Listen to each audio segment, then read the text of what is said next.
You know that thing your brain does at 2 a.m., where it suddenly replays a conversation you had 6 hours ago, except this time it rewrites your lines? You think of the perfect response, the thing you should have said, the tone you should have used, and then it replays it again, and again, and again, until you're lying in the dark, staring at the ceiling, exhausted but wide awake, performing a one-person play that nobody will ever see. If you do this, you're not crazy, you're not anxious, you're not broken. Your brain is doing exactly what it was designed to do. It just never learned when to stop. Psychologists have a clinical term for this. It's called rumination. But that word makes it sound like a disorder, like something you need to fix. The reality is more interesting than that. Researchers at the University of Liverpool found that people who replay conversations score significantly higher on a trait called reflective processing. This is your brain's ability to analyze social interactions at a deeper level than the average person. While most people experience a conversation once and move on, your brain treats every interaction like raw data. It processes it, deconstructs it, runs simulations on how it could have gone differently. That is not a malfunction. That is a supercomputer doing overtime. But here's what nobody explains. I call this the replay loop. The replay loop is the specific cognitive cycle where your brain gets stuck between analysis and resolutions. Here's how it works. Your brain replays the conversation looking for a threat. Did I say something wrong? Did they judge me? Did I miss a signal? If it finds a potential threat, it generates a corrected version of the conversation, the better response, the smoother delivery. But the correction never actually happens. You can't go back in time.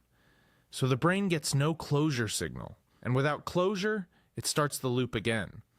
Not because you're weak, because your brain genuinely believes it's protecting you by rehearsing for next time.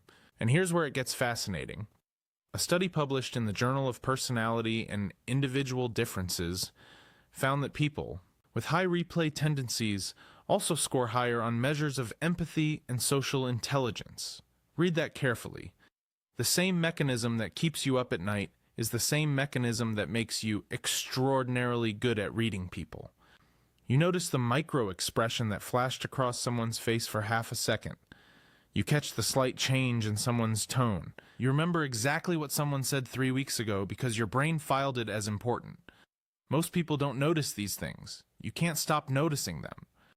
And the price of that awareness is that your brain refuses to shut off when the lights go down. Now here's the part that actually hurts. The replay loop doesn't just replay conflicts. It replays kindness.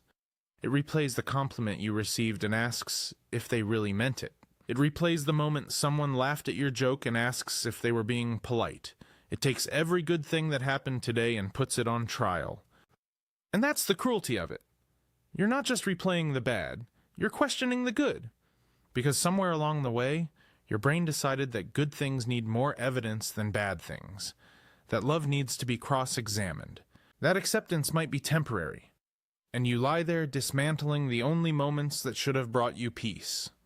That is not insanity. That is a brain that was taught to survive, not to rest. But here's what I need you to understand. The replay loop is not your enemy. It's an over-calibrated alarm system. You don't need to eliminate it. You need to understand why it fires. People who replay conversations are not insecure. They are deeply invested in their relationships. Every replay is your brain saying, I care about this person enough to analyze whether I treated them well. That is not weakness. That is the definition of emotional responsibility. The problem was never that your brain replays. The problem is that nobody ever told you that replaying means you care more than most people are capable of caring.